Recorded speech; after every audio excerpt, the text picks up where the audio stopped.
తదుపరి తులారాశి. తులారాశి వారికి పరిస్థితులు క్రమేపీ అనుకూలిస్తాయి. చిన్నటి స్నేహితులను కూడా ఈ రాశి వారు కలుసుకుంటారు. పలుకుబడికి వెళ్ళిన వారితోటి సంభాషణలు కొనసాగిస్తారు. శత్రువులు సైతం స్నేహితులుగా మారడం విశేషమైన అంశంగా చెప్పవచ్చు. కుటుంబ సభ్యులతోటి కూడా ఈరోజు ఈ రాశి వారు ఆనందంగా గడుపుతారు. అనుకున్న పనులన్నీ కూడా సకాలంలో పూర్తి చేస్తారు. తీర్థయాత్రలు కూడా చేస్తారు. సంఘంలో గౌరవ మర్యాదలకు ఎటువంటి లోటు ఉండదు. ఉద్యోగ వర్గాల వరకు నూతన ఉత్సాహంతో గడుపుతారు. వ్యాపార వర్గాల వరకు వ్యాపారాలు చక్కగా లాభిస్తాయి. రాజకీయ వైద్య రంగాల వరకు కూడా యోగదాయకంగా ఉంటుంది. సినీ టీవీ కళాకారులకు సన్మానాలు. విద్యార్థులు సాంకేతిక విద్యావకాశాలను పొందుతారు. మహిళలకు కూడా సన్మానాలు, సత్కారాలు, షేర్ల క్రయ విక్రయాలు లాభిస్తాయి. ఇక తులారాశి వారికి వాడకాల్సిన రంగు కాఫీ రంగు మరియు పసుపు రంగు. పరిహారాల విషయానికి వస్తే తులారాశి ప్రతి ఒక్కరూ కూడా శివాష్టకాన్ని పఠించడం, శివారాధన చేయడం ఈరోజు చాలా మంచిది. తదుపరి వృశ్చిక రాశి. వృశ్చిక రాశి వారి ఆర్థిక పరిస్థితి కొంత మెరుగ్గా ఉంటుంది. సన్నిధుల నుంచి ముఖ్యమైన సమాచారాన్ని కూడా అందుకుంటారు. పనులన్నీ కూడా నెమ్మదిగా కొనసాగుతాయి. ఆరోగ్య సమస్యలు కాస్త చికాకుపరుస్తాయి. కాంట్రాక్ట్ రంగం వారికి కాంట్రాక్టులు చివరలు తప్పిపోతాయి. ఆలయాలు, ఆశ్రమాలు సందర్శిస్తారు. ఆకస్మికంగా కొన్ని నిర్ణయాలు తీసుకుంటారు. వ్యాపార వర్గాల వారికి వ్యాపార లావాదేవీలు సామాన్యంగా సాగుతాయి. ఉద్యోగ వర్గాల వారు పని ఒత్తిడి ఎదుర్కొంటారు. పారిశ్రామిక రాజకీయ వర్గాల వారికి కూడా చికాకులు అధికమవుతాయి. సినీ టీవీ కళాకారులకు మానసిక అశాంతి అధికమవుతుంది. విద్యార్థులు మరింత శ్రమిస్తే కానీ ఆశించిన ఫలితాలు అందుకోలేరు. మహిళలకు ఇంట బయట సమస్యలు అధికమవుతాయి. షేర్ల క్రయ విక్రయాలు మందగిస్తాయి. ఇక వృశ్చిక రాశి వారికి వాళ్ళకాల్సి వచ్చే రంగు కాఫీ రంగు మరియు పసుపు రంగు. పరిహారాల విషయానికి వస్తే వృశ్చిక రాశి ప్రతి ఒక్కరూ కూడా శ్రీ వెంకటేశ్వర స్వామి వారిని పూజించడం చాలా మంచిది. తదుపరి ధనురాశి.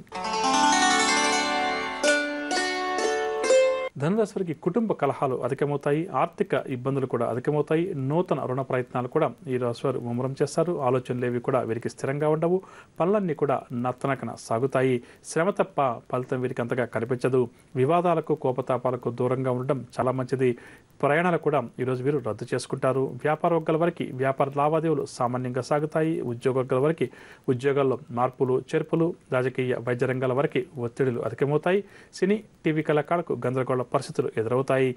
విద్యార్థులు కూడా అందిన అవకాశాలు చేజరడం చేత నిరాశ చెందుతారు. మహిళలు ఆరోగ్యపరమైన విషయంలో జాగ్రత్త వహించాలి. షేర్ల క్రయ విక్రయాల్లో ఆశించిన లాభాలు కనిపించవు. ఇక ధనురాశి వారికి వాళ్ళకాల్సి వచ్చే రంగు నీలం రంగు మరియు పసుపు రంగు. పరిహారాల విషయానికి వస్తే ధనురాశి వారి ప్రతి ఒక్కరు కూడా గణపతిని పూజించడం చాలా మంచిది. తదుపరి మకర రాశి. మకర రాశి వారికి ఈరోజు పరిచయాలు పెరుగుతాయి. ఆర్థిక పరిస్థితి కూడా ఈరోజు మెరుగ్గా ఉంటుంది. రావాల్సిన బాకీలు కూడా కొంతవరకు వసూలవుతాయి. సన్నిధుల సాయంతో పనులన్నీ కూడా పూర్తి చేస్తారు. ముఖ్యమైన వ్యవహారాలు సంతృప్తికరంగా సాగుతాయి. నిరుద్యోగులు ఎవరైతే ఉద్యోగ ప్రయత్నాలు చేస్తున్నారో వారి కోరిక కూడా నెరవేరుతుంది. సేవా కార్యక్రమాల్లో కూడా చురుగ్గా పాల్గొంటారు. విలువైన వస్తువులు కూడా ఈరోజు వీరు సేకరిస్తారు. ఉద్యోగ వర్గాల వారు ఇంక్రిమెంట్స్కి సంబంధించిన సమాచారాన్ని అందుకుంటారు. వ్యాపార వర్గాల వారికి ఈరోజు జరిగే వ్యాపార లావాదేవీల్లో మంచి లాభాలు చేతికంతాయి. పారిశ్రామిక రాజకీయ వర్గాల వారికి విదేశీ ఆహ్వానాలు. సినీ టీవీ కళాకారులకు గౌరవ పురస్కారాలు. విద్యార్థులు కూడా ఈరోజు నూతన ఉత్సాహంతో గడుపుతారు. మహిళలకు కుటుంబంలోనూ సంఘంలోనూ ఎనలేని గౌరవ మర్యాదలు లభిస్తాయి. షేర్ల క్రయ విక్రయాలు లాభిస్తాయి. మకర రాశి వారికి వాడకాల్సి వచ్చే రంగు ఆకుపచ్చ రంగు మరియు ఎరుపు రంగు. పరిహారాల విషయానికి వస్తే మకర రాశి ప్రతి ఒక్కరు కూడా దక్షిణామూర్తి స్తోత్రాలు పఠించడం చాలా మంచిది. తదుపరి కుంభరాశి.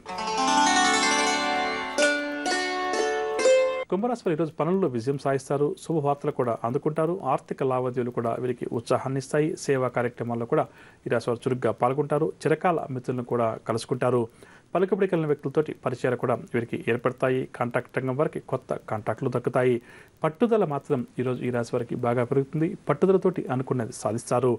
దేవాలయాలు కూడా దర్శిస్తారు. వ్యాపార వర్గాల వారికి వ్యాపారాలు ఈరోజు చక్కగా లాభిస్తాయి. ఆశించిన లాభాలు వీరికి చేతికంతాయి. ఉద్యోగ వర్గాల వారు పదోన్నతుల కోసం ఎవరైతే ఎదురు చూస్తున్నారో వారు పదోన్నతులకు సంబంధించిన సమాచారాన్ని అందుకుంటారు. రాజకీయ సాంకేతిక రంగాల వారికి యోగదాయకమైన కాలంగా చెప్పవచ్చు. సినీ టీవీ కళాకారులకు ఊహించినటువంటి సన్మానాలు. విద్యార్థులు సాంకేతిక విద్యా సంస్థల్లో ఎవరైతే చేరాలి అని చెప్పి ఎదురు చూస్తున్నారో వారి కోరిక నెరవేరుతుంది. మహిళలకు కుటుంబ చికాకులు ఏవైతే ఉన్నాయో అవన్నీ కూడా తొలగుతాయి. షేర్ల క్రయ విక్రయాలు లాభిస్తాయి. కుంభరాశి వారికి వాడకాల్సి వచ్చే రంగు గోధుమ రంగు మరియు కాఫీ రంగు. పరిహారాల విషయానికి వస్తే కుంభరాశి ప్రతి ఒక్కరు కూడా అష్టలక్ష్మి స్తోత్రాలు పఠించడం, ఈరోజు అష్టలక్ష్మి అమ్మవారిని పూజించడం చాలా మంచిది. తదుపరి మీనరాశి. మీన రాశి వారికి ప్రతి పనిలో కూడా ఈరోజు వ్యయ ప్రయాసాలు అధికంగా ఉంటాయి. మానసిక ఆందోళన కూడా వీరికి అధికమవుతుంది. ఆర్థిక పరిస్థితి కూడా నిరాశ కలిగిస్తుంది. కొన్ని ముఖ్యమైన వ్యవహారాలు మంతకొడిగా సాగుతాయి. ఆరోగ్య సమస్యలు కూడా ఈరోజు ఈ రాశి వారిని బాగా వేధిస్తాయి. బంధువులతోటి తగాదాలు కూడా అధికమవుతాయి. కాంట్రాక్ట్ రంగం వారికి కాంట్రాక్టులు చేజారుతాయి. తీర్థయాత్రలు చేయాలి అన్న వీరి కోరిక కూడా నెరవేరుతుంది. భాగస్వామ్య వ్యాపారస్తుల మధ్య మనస్పర్ధలు కొంతవరకు అధికమవుతాయి. భాగస్వామ్య వ్యాపారాలు లాభించవు. ఉద్యోగుల వారికి విధి నిర్వహణలో ఆటంకాలు అధికమవుతాయి. జాగ్రత్త వహించాలి. పారిశ్రామిక రాజకీయ వర్గాల వారికి విదేశీ పర్యటనలు వాయిదా పడవచ్చు. సినీ టీవీ కళాకారుల అంచనాలన్నీ కూడా తప్పుతాయి. విద్యార్థులు ఈరోజు ఆశ నిరాశల మధ్య గడుపుతారు. మహిళలకు స్వల్ప అనారోగ్య సూచనలు. షేర్ల క్రయ విక్రయాలు ఆశించిన లాభాలు కష్టమని చెప్పవచ్చు. ఇక మీన రాశి వారికి ఇవాళ కాస్త రంగు బంగారు రంగు మరియు పసుపు రంగు పరిహారాల విషయానికి వస్తే మీన రాశి వారి ప్రతి ఒక్కరు కూడా శ్రీకృష్ణ భగవాను పూజించడం, ఈరోజు కృష్ణాష్టకాన్ని పఠించడం చాలా మంచిది.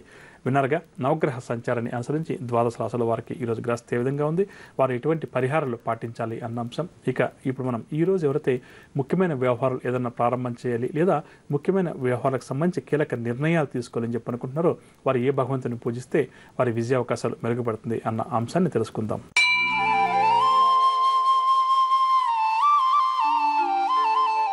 ఈరోజు బుధవారం కావున బుధగ్రహ ఆరాధన చాలా మంచిదని చెప్పవచ్చు. జాతక చక్రంలో బుధగ్రహ దోషం ఎవరికైతే అధికంగా ఉందో అటువంటి వారు ఈరోజు బుధగ్రహానికి సంబంధించినటువంటి పూజాది కార్యక్రమాలు నిర్వహించడం చాలా మంచిది.